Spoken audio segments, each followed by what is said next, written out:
So what's up? So this one's gonna be about 11 more charges against R. Kelly. It's like, whew, you know, Jawanda Pace. I'm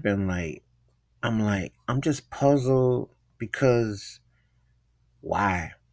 They regurgitating this. Like I said, it's another form of double jeopardy. And I've done other videos when I've talked about it, and it doesn't add anything new. They still regurgitating the same thing. Um, They're talking about trying to get 30 years.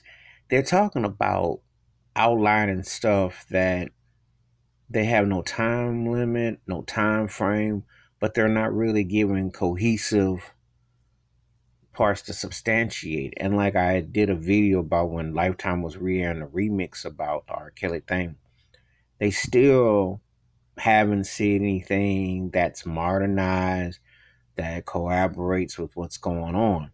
I want to know, how do you find someone not guilty? And you go through all this essentially one time, and then what you're doing is a double jeopardy. So actually, R. Kelly's going through what O.J. Simpson did with the Vegas thing, because even though, and then how you get in trouble for your thing, but they use the prior against you, just like with Michael Jackson case. They're doing a double, and the agenda comes off very loaded, very racist, and one sided. And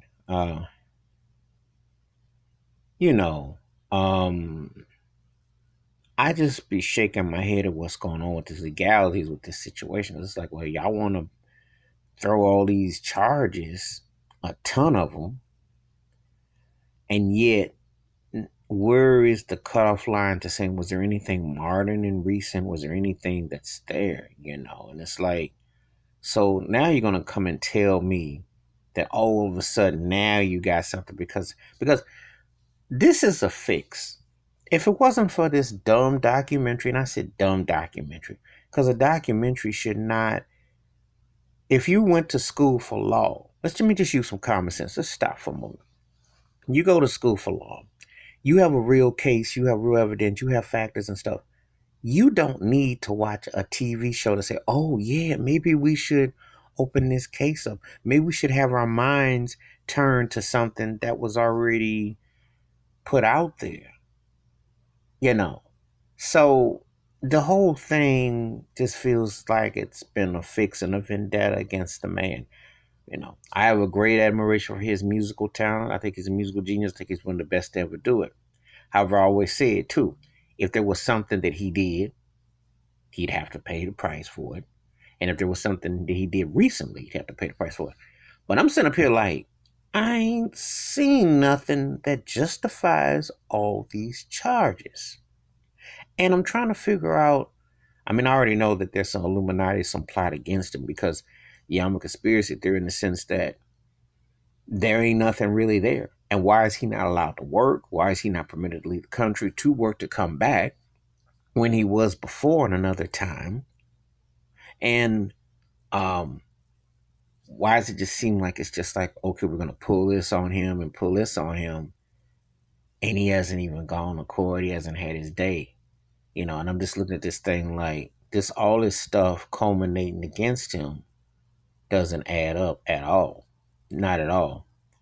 And so it's a very complex situation, and it's like they're gonna keep beating this drum, but meanwhile they're gonna still be making millions, $hundreds of millions with his name, his place, all the salary. So, but I'm like, 11 more charges of what? Because you're not bringing anything that's new and actual and factual. You're really not. You're regurgitating against him, and it's just like, at the while it becomes numbing, and it's numb, dumb, and racist driven. And I said, and I know that there's a black on black essence in the situations, there's black girls in situations against him, and so on and so forth. However, I'm like, if you had something before, wouldn't it have stuck? And if you don't have anything in between, how are you going to use a documentary to push an agenda, and you have an incomplete situation? It just doesn't add up. The logistics here don't add up, you know. Because to be honest with you, R. Kelly's situation, is worse than even Bill Cosby, because Bill Cosby, they used the situation with the one woman, and they used it and it was paid, but they used that to get the sentence they got, and they brought all these other women, all these other things to bring it on. So it's like a trade-off. It's like, well, we got to make something stick. But then it goes to, well, what lengths are you going to go to? So I'm just like scratching my head, like 11 more counts of what? Because you regurgitate it. It's like 99 ways of saying the same thing. You know, so it don't make no sense. I just think they're railroading R. Kelly, and unless they got something concrete, because if you got something concrete, you don't have to throw 55,000 charges. You can say, well, we got this, we got that, and right now they're like trying to thread things and this and that, but I don't trust when people take money. The gold diggers take money. They get on the TV. They all in videos. They flaunt themselves. They're not going for justice. This is going for pockets. So I just don't. I think this 11 count mess is garbage. And I hope he gets. It's gonna be hard for him to get a fair trial, because they already are putting it out there in the media, and they're using him as the poster boy. Not Harvey Weinstein, not Woody Allen, but R. Kelly. You know. And they really are out to get him. They're going for the whole nine. But keep thoughts up and keep stepping, because I believe that he's being set up. This is definitely the way it's going down. This is not about justice. This is some other mess that's deeper than that.